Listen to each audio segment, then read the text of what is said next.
जय हिमालय जय भारत। हिमालय लोग यूट्यूब चैनल में आपका स्वागत है और मैं हूं जर्नलिस्ट डॉक्टर हरीश चंद्र लखेड़ा। इस बार आपको सरोला सभा को लेकर जानकारी दे रहा हूं। उत्तराखंड गढ़वाल के जातीय संगठनों में सरोला सभा सबसे पहला संगठन था। यह गढ़वाल के सरोला ब्राह्मणों के शैक्षिक व सामाजिक उत्थान के लिए गठित किया गया था। पिछले वर्षों के दौरान इस सभा को फिर से जीवंत करने का प्रयास भी शुरू किया गया है। जब तक मैं इस बारे में और जानकारी दूं, आपसे विनम्र अनुरोध है कि हिमालय लोग चैनल को सब्सक्राइब करके हमारे मिशन का हिस्सा बनिए। हमारा मिशन है कि हिमालय क्षेत्र के इतिहास, लोक भाषा, संस्कृति, धरोहर, सरोकार आदि को ऑनलाइन से देश दुनिया के सामने रखा जाए। ये बात स्पष्ट कर दूं कि मेरा उद्देश्य सिर्फ इतिहास को सामने रखने का है, इसका समर्थन या विरोध नहीं। अब बात करते हैं सरोला सभा की। गढ़वाल में सरोला सभा की स्थापना 1904 में हुई थी। सरोला सभा का मुख्यालय टिहरी को बनाया गया था। सरोला सभा के संस्थापक तारादत्त गैरोला थे। इस संस्था के सभापति बद्रीनाथ धाम के रावल को बनाया गया था।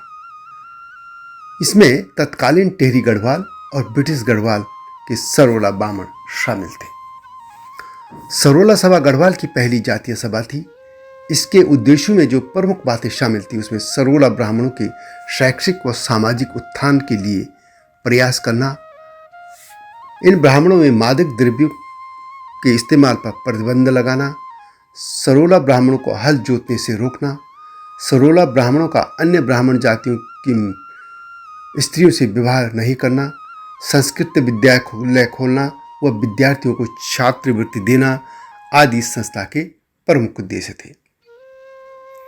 आज के जमाने में भले यह अटपटा लगे कि सरोला ब्राह्मण दूसरे ब्राह्मणों से शादी न करें, हालांकि अब यह व्यवस्था पूरी तरह से खत्म हो गई है, लेकिन तत्कालीन जो सामाजिक परिस्थितियां थी वह ये था कि गढ़वाल के अधिकतर भागों में शादी विवाह या धार्मिक या अन्य कार्यक्रम जो भी समारोह होते थे, उसमें भोजन पकाने के लिए का कार्य मुख्य तौर पर सरोला ब्राह्मणों को दिया जाता था। और सरोला उन्हीं को माना जाता था जिनके माता पिता सरोला परिवार से ही हों। माता यानी उस परिवार से हो जो सरोला थी। जो व्यक्ति, चाहे वो सरोला परिवार का व्यक्ति है और वो गंगाड़ी या दूसरे ब्राह्मणों नाना गोत्री से शादी कर लेता था, या वो जो उनकी प्रथाएं थी हाथ पकाने के बाद के लिए, जैसे कि कैसे शादी किससे करनी है या भोजन में क्या करना है, किसके हाथ का खाना है, इन्हें जो तब के सामाजिक बंधन थे उनको नहीं निभाते थे तो उनको गंगाड़ी मान लिया जाता था और फिर उनका भोजन पकाया दूसरे लोग नहीं खाते थे, पूरा समाज का।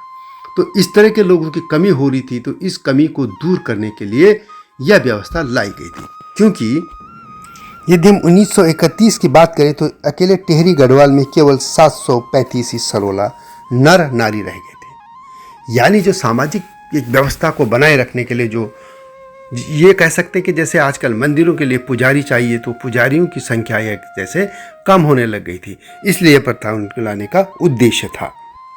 डॉक्टर शिव प्रसाद डबराल चारण की पुस्तक में इस बात का पूरा उल्लेख है कि 1931 में अकेले टिहरी गढ़वाल में केवल 735 सरोला नर नारी रह गए थे।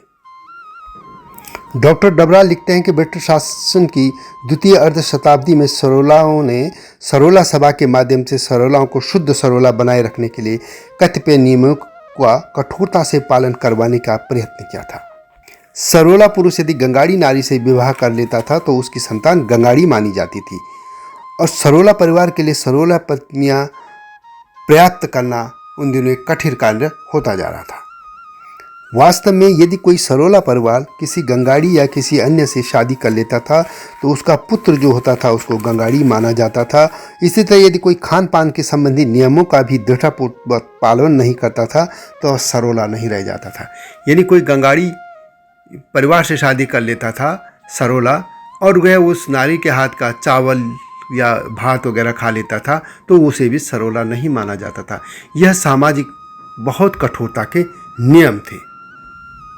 डॉक्टर डबराल लिखते हैं कि तब टिहरी में नौटियालों में 53 महिलाएं और 53 ही पुरुष थे मात्र जो सरोला थे। डिमरियों में 1 नर और 11 नारियां, बिजलवाड़ में 105 नर और 82 नारियां, लखेड़ाओं में 2 नर और 1 नारी, खंडूड़ी में 7 नर और 13 नारियां, हटवालों में 4 नर और 7 नारियां, मैठाणी में 60 नर और 47 नारियां।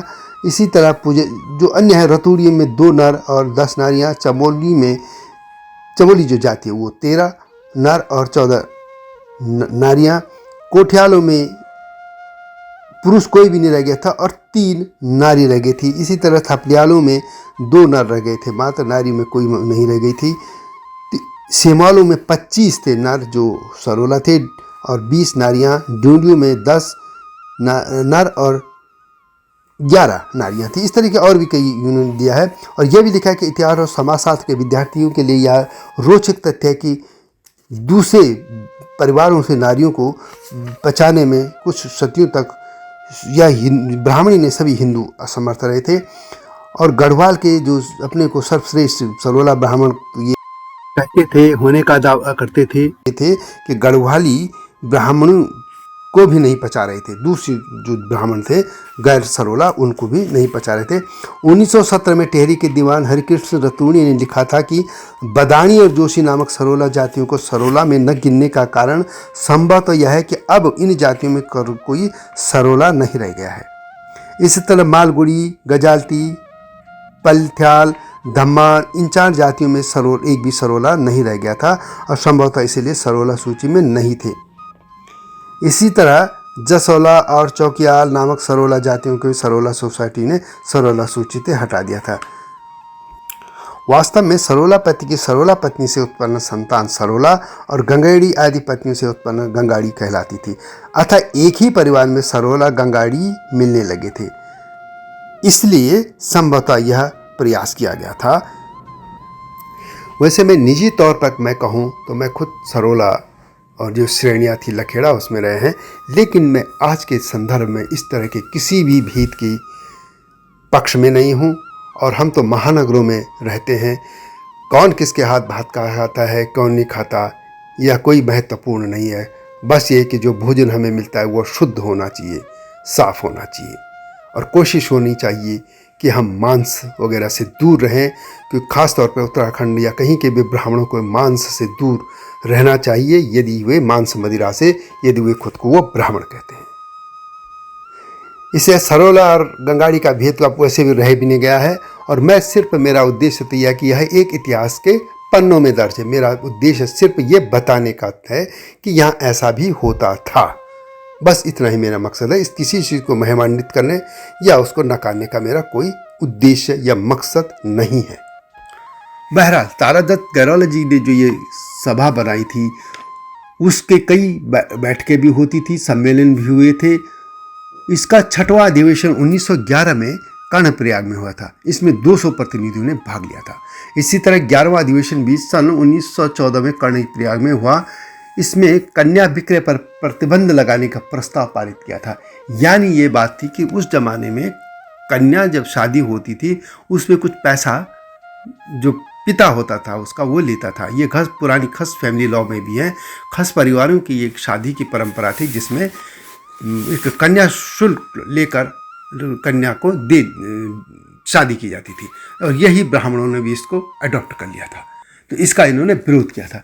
इसके अलावा ये भी था कि जो प्रांतीय इनकी काउंसिल थे उनमें कुमाऊं को भी प्रतिनिधित्व देने की मांग हुई थी, क्योंकि कई सरोला परिवार जो थे वो कुमाऊं में बस चुके थे। अब सरोला कौन है, इसलिए इस पर मेरी एक अलग वीडियो है, सरोला पे भी है। इसके अलावा जो ब्राह्मण जो का इतिहास है उसमें भी है। और मोटे तौर पर ये कहें कि जो पंवार राजवंश के जब उसका उदय हुआ था चांदपुर गढ़ी में, तो उसमें जो ब्राह्मण इनके पुजारी थे, इनके पुरोहित थे या इनके ज्योतिषी थे, रसोइया थे, धर्मगुरु थे वगैरह, जो इनके लोग थे, मंत्री थे, ये सब सरोला कुल में आते थे। और चांदपुर गढ़ी के आसपास के जो लोग रखे गए थे ये लोग ही सरोला थे। इसमें पहले 12 थान आते थे और उसके बाद इसमें बाद में और भी जातियाँ जोड़ करके महिपति शाह के ज़माने में और फिर ये 33 करके इनको मान लिया गया था। पंवार राजवंश के राजगुरु पुरोहित, वैद्य, ज्योतिषी आदि जो भी ये काम करते थे, यही सरोला कहलाए, जैसा मैंने पहले भी कहा। और प्रारंभ में सरोला ब्राह्मणों में 12 जातियां थी। पवार राजवंश के मंत्री रह चुके पंडित हरिकृष्ण रतूड़ी के जो एक पुस्तक है गढ़वाल के इतिहास, उसमें सरोलाओं को लेकर कहा गया ये पहले 12 थान यानी स्थानों में थे, यानी 12 जातियों में विभक्त थे। इनमें नौटी, मैटवाड़ा, खंडूड़ा, रतूड़ा, थापड़ी, चमोला, सेमा, लखेसिया, लखेड़ी, सेमल्टा और सिरपुरी, कोटी और बार वहाँ था जो डिम्मर थे। कोई 9वें स्थान पर सेमल्टी के बजाय गैरोला बताते हैं। इसके बाद फिर 21 स्थान हुए और उसके बाद महिपति शाह ने जिनका जो कार्यकाल है 1629 से 1646 माना जाता है, इनमें से और जातियों को शामिल किया गया था और इस तरह कुल 33 जातियाँ पाई जाती हैं। और इन गांवों के संज्ञा नाम से जो जातियाँ पड़ी थी वो सरोला कह रहे थे। सरोला और गंगाड़ी में वैसे कोई भेद नहीं है, सभी विद्वान हैं, सभी एक समान थे। बस सरोलाओं को एक प्रथा बनाई गई थी कि वो जो पवार राजवंश ने तय किया था कि उनके हाथ का बनाया भात सभी जातियों को लोग खा लेंगे, जबकि गंगाड़ी के हाथ बनाया भात जो है वो उनके ही जाति के लोग खाते थे। बस इतना ही फर्क और कोई फर्क नहीं था। यह भी कहा जाता है कि हिमालय के ऊंचे स्थानों पर रहने वाले ब्राह्मणों को सरोला नाम पड़ा, जबकि गंगा आदि नदियों की घाटियों पर यानी गंगाड़ क्षेत्र में रहने वाले ब्राह्मण गंगाड़ी कहलाए, अर्थात सर का सरोला, गाढ़ का गंगाड़ी। गढ़वाल में जो भूभाग हिमालय के निकट है और उसकी ऊंचाई 7000 फीट से ऊपर है, उसे ऊपर का देश कहते हैं, और इससे नीचे के भूभाग जो नदियों की घाटियों में से गंगाड़ कहते हैं। चांदपुर गढ़ी चूपी ऊपर के क्षेत्र में है और मैदानों से आकर सबसे पहले बसने वाले ब्राह्मण पवार राजवंश की मैं बात कर रहा हूँ, क्योंकि ब्राह्मण तो उनसे पहले भी बहुत पहले से वहाँ बसे हैं, तो वो उसी क्षेत्र में बसे थे, इसलिए वे सरोला कह रहा है। पवार राजवंश ने जब पूरे गढ़वाल को अपने नियंत्रण में ले लिया था तो सरोला लोग जो है दूसरे इलाकों में वे बसने लग गए थे। अब बात करते हैं कि तारादत्त गैरोला कौन थे। तारादत्त गैरोला को गढ़वाल का जन जागरण का पितामह भी कहा जाता है। प्रसिद्ध विद्वान और केंद्र सरकार में शिक्षा राज्य मंत्री रही भक्त दर्शन ने उनकी तुलना रविन्द्रनाथ टैगोर से की थी। उन्हें गढ़वाल का महर्षि भी कहा जाता है। वो वकील थे, लेखक थे और संपादक थे। उन्हें आधुनिक गढ़वाली कविता के अग्रदूत के रूप में भी जाना जाता है और भारतीय लोक कथाओं में उनके संग्रह में उनका महत्वपूर्ण योगदान रहा है। टेहरी गढ़वाल की रियासत में पट्टी बडियार गढ़ के ढलडुंग गांव में 1875 में तारादत्त गैरोला का जन्म हुआ था। वे गढ़वाली पत्रिका के संपादक भी थे और वे पौड़ी और देहरादून आदि में वकालत भी करते रहे। उन्होंने पहले गढ़वाली कविता संग्रह गढ़वाली कवितावली का भी संपादन किया था, जिसमें विभिन्न आधुनिक गढ़वाली कवियों की कविताओं को संग्रहित किया गया है। वो एक स्वयं भी एक गढ़वाली कवि थे और उन्होंने गढ़वाली कविता की अपनी पुस्तक सदैई प्रकाशित की थी और इसके अलावा उनकी पुस्तक गढ़वाली लोक कथाओं पर भी आधारित थी। सन 1940 में उनका निधन हो गया था। इस सरोला सभा के गठन के लंबे समय बाद, लगभग 114-15 वर्ष बाद, एक बार फिर देहरादून में इस सभा के नाम से भी एक सभा हुई थी और इसमें चमोली, पौड़ी, टेहरी, रुद्रप्रयाग के सरोला ब्राह्मणों ने हिस्सा लिया था। और इसमें यह कोशिश की गई थी कि फिर से जिस सरोला समाज जो बिखर रहा है उसको संगठित किया जाए। इसमें सब वो पुरानी बातें नहीं थी कि सरोला प्रथा को यह किया जाए वगैरह, परंतु इसमें यह था कि समाज को एकजुट करने की बात कही गई थी। इस बार इनका यह कहना था कि जो भी इस सभाओं में संकल्प लिया गया था कि वर्तमान परिवेश में सरोला समाज में जो बिखरा आ गया है उसके मद्देनजर सरोला जो वर्ग है उसके संरक्षण के लिए विभिन्न आयाम पर काम करने की जरूरत है, लोगों को जागरूक करने की जरूरत है। समय समय पर इस तरह की सभाओं के आयोजन करने की बात हुई थी और इसके अलावा देवभूमि उत्तराखंड में जो कई प्रतिष्ठित पूजा पद्धतियां हैं उनको संरक्षित करने की बात कही गई थी और इसके अलावा सरोला समाज को अपने हकों के लिए एकजुट होकर संघर्ष करने की भी बात कही गई थी। यानी अब इसमें वो पुरानी बातें नहीं कि भात खाओ ये गिरा, क्योंकि ये समाज समय बदल गया है और अब कोई भात और ये सब चीज़ें छोटी हो गई। वैसे भी ये सब खत्म हो चुका है। वो तत्कालीन परिस्थितियाँ जैसी थी उसके बाद अब परिस्थितियाँ बदल गई हैं और सरोला समाज भी बदल गया है।